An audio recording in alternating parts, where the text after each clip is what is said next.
As many countries come to the end of a lockdown period, or as Singapore calls it, the circuit breaker, I love that label because that's exactly what it was meant to do. It was meant to stop the spread of COVID-19. We come to the end of that lockdown period, we realize we haven't cured the disease and we are still susceptible to it, especially those of us who haven't had it yet. And so the end of lockdown doesn't mean the end of physical distancing. In fact, we're going to have to keep physically distancing, keeping that 2 meter or 6 feet apart from other human beings and limiting our geographic footprint until we get a vaccine. And at the most optimistic, that is 12 to 18 months away. Now, this has huge implications for schooling, of course. We can't get our schools to go back to school, getting all of those teachers and pupils crammed into those classrooms and halls and onto those sports fields until we have a vaccine. If we do that, we really risk another spike in infections in the school community. And so schools around the world are needing to think through what this actually means for them. Some schools have magnificent facilities where they are probably able to bring back a certain percentage of their pupils and then keep them physically distanced. If you are a teacher or a leader in a school community and you are still in a lockdown period, you do need to start thinking about this. How can you reconfigure your school environment in order to limit the number of pupils in each classroom, to change the timetable because teachers might have to double up and do their classrooms in shifts, and what that actually looks like from a physical space perspective, if you have a school environment where that's possible. Of course, we do have to realize that in inner city schools and in schools in impoverished areas and schools that are just under-resourced, this is almost impossible. And if you can't do something at a national level, we can't really allow some of the private schools and some of the more resourced schools to kind of get all their kids back and then they run ahead. What happens then when you get to national assessments and when you get to those critical assessment points where everybody in a country has to be assessed at the same time? We are genuinely going to be dealing with educational disruption for at least 2020 and 2021. So I suppose the main point that I'm trying to get across to you, whether you are a teacher or a school leader or a pupil or a parent, is that we are not going to be able to get back to normal anytime in 2020 or 2021. We can't think about how do we just get over this little break of a few weeks that we've had and then quickly try and get everybody back in, catch up the curriculum, get back on track, and then, the academic year is saved. That just isn't going to happen. And we're going to have to think through very creative solutions. So let's go back to solution thinking then. The one solution is to create a shift mentality in the school. Half the pupils coming in for the morning, half for the afternoon. You're probably not going to do any extramurals or sports this year. So it's really about those academics. Now, is that possible for the teachers? Probably not, except that, of course, we're now getting used to putting a lot of resources online, to doing Zoom and things like that. So maybe the mindset is even more than just getting kids into classrooms. It is about saying, what is the data dump that has to happen? What is the information transfer that has to happen? Let's put that onto video or do that by Zoom. And ask young pupils to stay at home and to watch those videos or to engage in those classrooms in a live stream environment. Then we get them into the school premises to do tutorials, to do discussions, to have engagement with the teacher for the things that they haven't understood. It's what we were calling a year ago the flipped classroom. You see, some of these concepts, some of these issues around disruption have been in the educational sphere for many years. Those educational innovators who have been talking about this have been trying to get us to think about how we flip our classrooms. Don't do the data dump in the classroom time. Don't let every teacher handcraft and custom design every single lesson that they have to present. We have amazing teachers who are brilliant at speaking to cameras, who understand the digital world. They mainly are younger, let's be honest. Why don't we get them to do all the recordings, and then we share those between our schools? Some of these are already available on Khan Academy. You don't even have to produce them.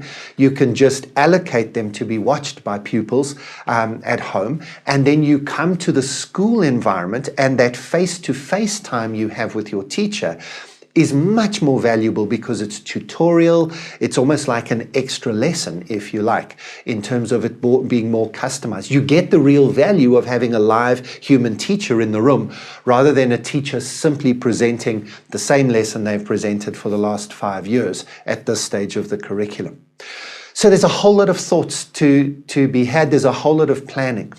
I'm just seeing too many teachers right now rushing back to school because school term started again, and they're panicking to just take what they would have taught in class and put it into email and send it home to parents, who then themselves as parents are freaking out because they don't have time to read 30 pages of notes that's just been emailed to them. They don't even understand the subject to explain it to their kids. That's me in maths. I mean, I did well in mathematics in my final matric results, but I can't remember calculus. How can I help my kids to do that? And so instead of us just panicking to try and get some weird version of normal, let's all just breathe for a moment.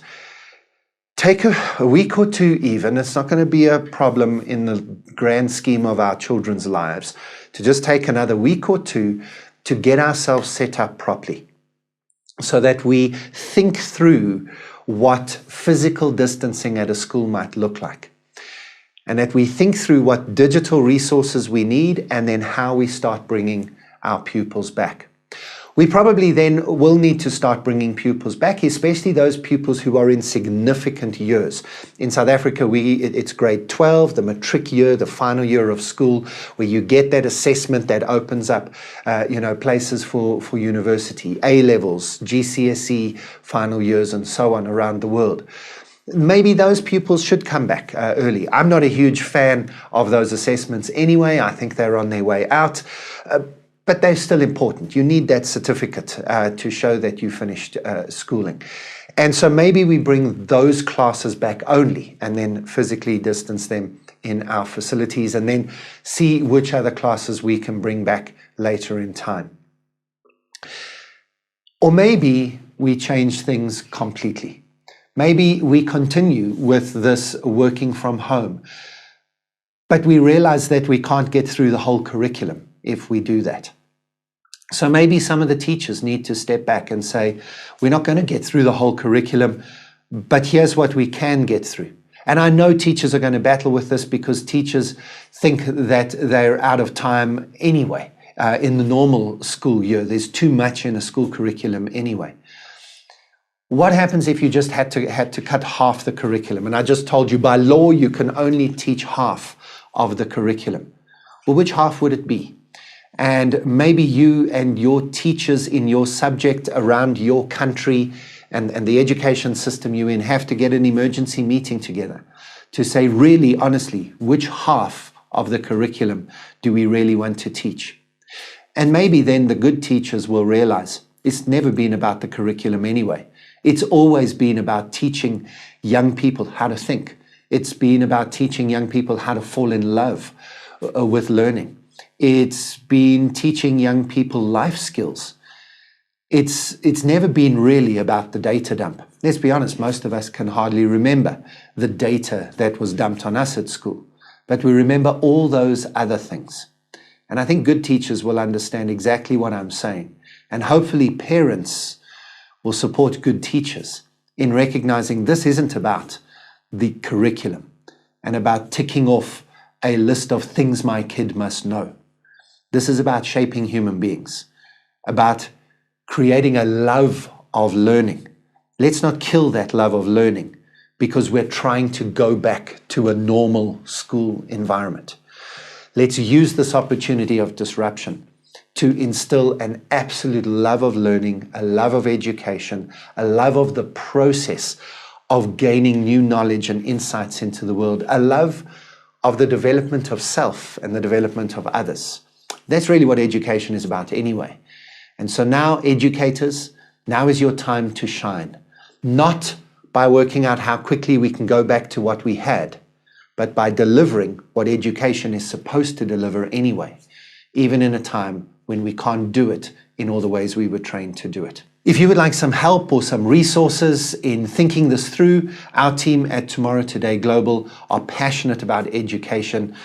We have a lot of teachers in our network. In fact, most of us, myself included, probably are frustrated teachers ourselves, and maybe we should have gone into teaching. We just love it, and we love supporting education. So please be in touch with us. If we can provide any further resources, we would love to do that. TomorrowTodayGlobal.com is where you find us online. Let's take this opportunity to take the disruption that has already happened and to imagine what education might look like, not just for the next year or two. That's a given, we're going to have to do that. But maybe as we disrupt education now, we will find out that we can change education for good, by which I mean forever.